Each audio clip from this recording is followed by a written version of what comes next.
Si bien esto no es una leyenda en específico, es muy común escuchar acerca de ello. A continuación, les traigo algunos datos que envuelven las historias sobre tesoros ocultos. Se dice que cuando un hacendado o un bandido enterraba un tesoro, generalmente asesinaba al peón que le había hecho el pozo, para un doble fin. Primero, que nadie supiera dónde había quedado aquel preciado tesoro. Y segundo, que al quedar enterrado junto al dinero, su alma quedaría ahí atrapada y así convertirse en el guardián, cuya presencia asustaría a todo aquel que se acercara a ese lugar. Este mito es el que ha popularizado las historias de fantasmas agresivos que atacan súbitamente a quien se acerque, aunque sea por casualidad, al lugar donde se custodia ese tesoro. Cuando una persona oculta un tesoro, su alma no tendrá descanso y penará cerca de aquel entierro hasta que alguien lo saque. Por eso es que se habla de aparecidos que hacen señas, llamando a las personas y señalando el lugar donde está el precioso entierro.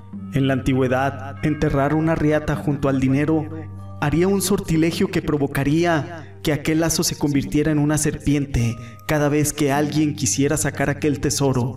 Quien no se deje ahuyentar y enfrente con valentía a la serpiente, la verá convertirse otra vez en cuerda. Si alguien vende un caballo y entierra el dinero, al paso de los años, cuando este animal muera, el caballo fantasma se empezará a manifestar en aquel lugar del dinero enterrado.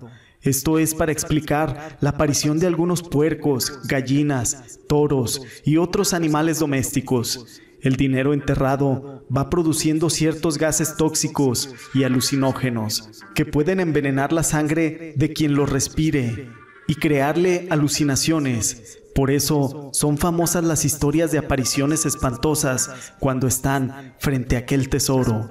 O también es común escuchar pláticas donde las personas se enfermaron hasta llegar poco a poco hasta la muerte. También se dice que existen fuegos. Es creencia muy difundida que los metales preciosos como el oro, el cobre, el bronce van acumulando gases sin olor, pero muy tóxicos, que matan poco a poco a quien llegue a sacar aquel tesoro.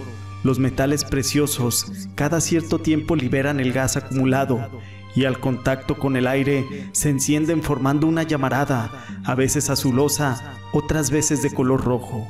Esta llamarada se levanta por unos segundos y luego va haciéndose pequeña hasta extinguirse. Como es una llama que no quema, no es capaz de encender ni el pasto seco. Se ha llamado fuego fauto, y para los buscadores de tesoros, esta es la mejor señal para localizar los entierros. Según el tamaño de la llamarada, es el tamaño del tesoro. Para protegerse de aquellos gases tóxicos, deben utilizar una mascarilla antigás o atarse por detrás del cuello un pañuelo mojado, tapando la boca y la nariz. O debe sacar el tesoro después de que se hayan liberado todos los gases al manifestarse la llama. Pero con todas estas precauciones, todavía hay que abrir el cofre o el recipiente y dejar que se vayan los gases antes de cargarlos. No todas las apariciones traen dinero. Es rutina ancestral en todos los tiempos y culturas tener un lugar especial para enterrar a los difuntos. Pero cuando una persona fue enterrada clandestinamente en algún lugar que no sea en el panteón o en terrenos de una iglesia, el alma de aquel que descansa en algún monte, alguna sierra o una casa particular se manifestará en apariciones hasta que alguien saque sus restos y los lleve a descansar a un campo santo.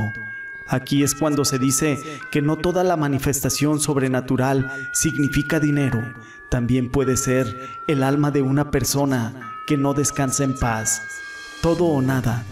Un elemento común en la mayoría de las leyendas de tesoros en cuevas o subterráneos es la imposibilidad de sacar todo el tesoro en un solo viaje, por ser muy abundante lo que ahí está guardado.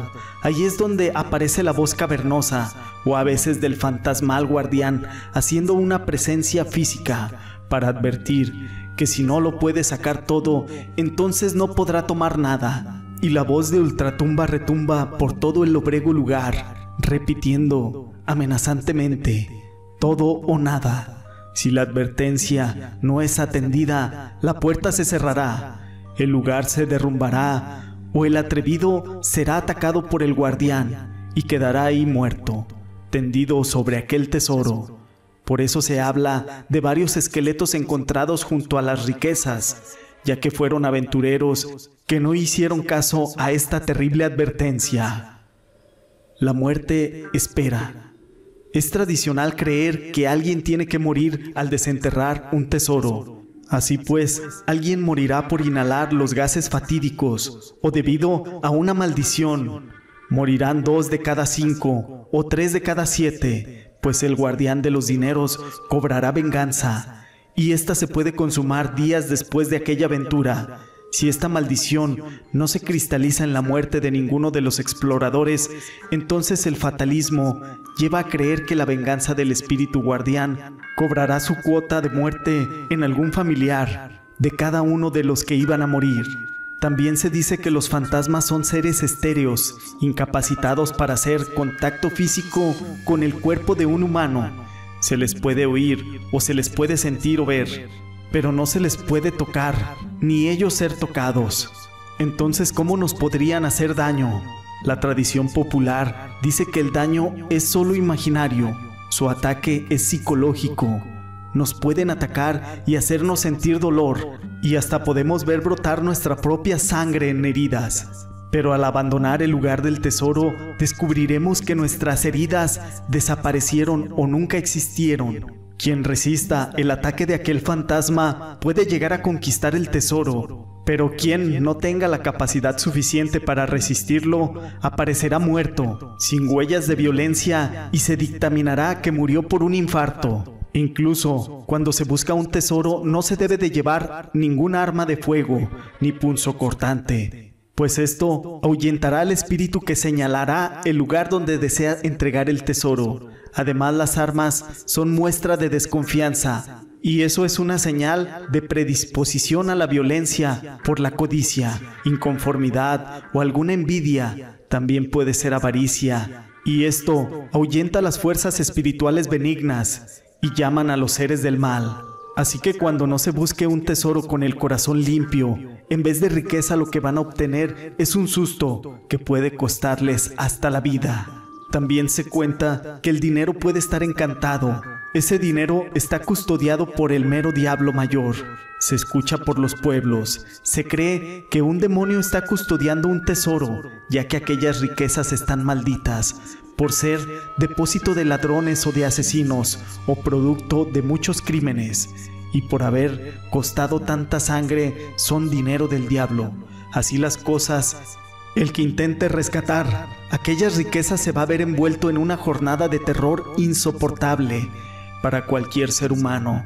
Uno más de los mitos dice que el dinero se mueve por entre la tierra. Así pues, un tesoro que fue enterrado en un lugar será encontrado varios metros de retirado del sitio original. Por eso, es común encontrar varios pozos en un mismo lugar por la creencia de que los espíritus están jugando con nosotros y nos están cambiando de lugar aquel tesoro. Incluso se dice que al buscar un tesoro, ninguno de los buscadores debe de llevar codicia o envidia en su corazón, porque el cajón se moverá. Al estar ya cerca, la tierra se endurecerá y será imposible continuar aquella excavación. O por último, el tesoro se convertirá en otra cosa. Hay historias donde se dice que se convierte en excremento, vidrios o carbón en vez de aquel codiciado tesoro. Sin duda alguna, existen muchos tabús acerca de cómo se debe desenterrar un tesoro o cómo se debe de buscar. A continuación te dejaré un relato de la mano peluda en donde se habla de un tesoro. Fíjese que en la casa de los abuelos de Rocío, pues hay muchas manifestaciones sobrenaturales, así como las que había en la casa que rentaba Liliana, con la que estaba platicando ahorita, de Álamo, Veracruz. Bueno, en la casa de los abuelos de Rocío se dice que hay manifestaciones sobrenaturales porque se dice que en ese lugar se encuentra un tesoro enterrado. Bueno, y cuando intentaron sacarlo, no, algo muy extraño sucedió. Estos son los archivos secretos de La Mano Peluda. Esta casa era de mis abuelos. En diciembre siempre se aparecen unas siluetas en la pared. Haz de cuenta que están parados junto a ti. Cuentan que en esta casa, en el tiempo de la revolución, no sé, supuestamente era una bóveda en el sótano. Pues haz de cuenta que mi abuela, uno de mis hermanos la ha soñado y le dice que escarbe, que porque hay un tesoro, que no sé qué onda. Y un día estábamos escarbando, llevábamos un hoyo como de unos 3 metros de profundidad y mi hermano se metió y de repente mi hermano empezó a sangrar, entonces yo creí que se había golpeado con una de las herramientas. Pero era tanta la sangre que le escurría que, o sea, te lo juro que yo me espanté, yo no sabía ni qué ponerle ahí. Me quité mi playera y se la puse en la cabeza. Y, o sea, lo increíble era que tenía solo un rasguño. No sé con qué se lo hizo ni nada. No solo el hermano de Rocío le pasó algo extraño. Todos los que estaban presentes sintieron un intenso frío que llenó la habitación de mucha incertidumbre. Dejamos de escarbar porque al momento de que escarbabas sentías como una presión o una sensación de que alguien te vigilaba y ves hacia la pared que da la luz, hay una pared del lado izquierdo y da la luz hacia allá y veías la silueta de una persona con una gabardina larga y un sombrero y, o sea, no había nadie alrededor de nosotros. Luego ves pasar como, haz de cuenta, como un conejo por donde está la sala, pero, o sea, no es nada. Ves pasar una sombra y las sombras esas que te digo que se reflejan en la pared, los caballos, la Llorona, o sea, lo que te da más miedo es escuchar el grito de la Llorona porque es un grito así como demasiado temeroso. Haz de cuenta que te da un buen escalofrío y, o sea, se siente horrible. Han llegado sacerdotes a bendecir, hemos regado agua bendita y no, o sea, te lo juro que no, ya se cuenta que se te hace así como costumbre, es más, en la noche estás acostado y de repente escuchas que en la cocina tiran todos los trastes, pero pues ya se te hace así como costumbre, pero cuando estás solo como que sí te da miedo. Y bueno, pues, desenterrar un tesoro parece cosa fácil, pero se deben tomar muchas precauciones porque puede ser de alguna forma riesgoso. Hay personas que se dedican profesionalmente a buscar tesoros y vaya que se han llevado sustos enormes, sobre todo cuando hay personas que pues no tienen esa experiencia. Bueno, pues se dice tantas cosas acerca de los tesoros que están custodiados por demonios, que están custodiados por almas en pena. Yo no sé qué pase, pero de que hay sustos en un tesoro enterrado generalmente los hay. Y por supuesto, esto ocasiona que haya archivos secretos en la mano peluda. Pues estoy para servirte, gracias por estar con nosotros. Mira, Juan Ramón, lo que pasa es que te quería contar sobre, bueno, es que escuché la vez que pasaron el programa sobre tesoros. ¿Sí? Y pues aquí en Yucatán hay un pueblo un puerto que se llama Celestún. Okay. Y pues ese fue un puerto pirata. Ajá. Y pues ahí tenemos unos conocidos. Y en casa de ellos les dijeron que habían, o sea, llevaron a una medium y esa medium les dijo que ahí habían enterrados tesoros y desde que ellos llevaron a esa persona les empezaron a pasar cosas muy extrañas. Esa persona les dijo que había un espíritu que se dedicaba a cuidar ese tesoro que estaba, o sea, que está ahí. Ajá. Y desde que llevaron a esta persona les empezaron a pasar cosas muy feas. Al velador que vive en esa casa, le dan cachetadas, le tiran las cosas, los trastes, la comida, así, o sea, estando él parado presente en la cocina, le tiran que un huevo se rompió, que se cayó, que un plato. Y en la casa de enfrente, en esa casa, la vecina mandó a remodelar, no sé si un cuarto o la fachada de la casa, no lo sé. Ajá. Pero al estar rompiendo los albañiles para remodelar encontraron monedas de oro. Ahí sí se encontraron monedas de oro. La familia no quiso decir cuántas, no sé, por miedo a que se las quitaran o bueno, yo, o sea, lo recalco porque pues es una manera de demostrar que esto sí es verdad, ¿no? Claro. Sí, Juan Ramón.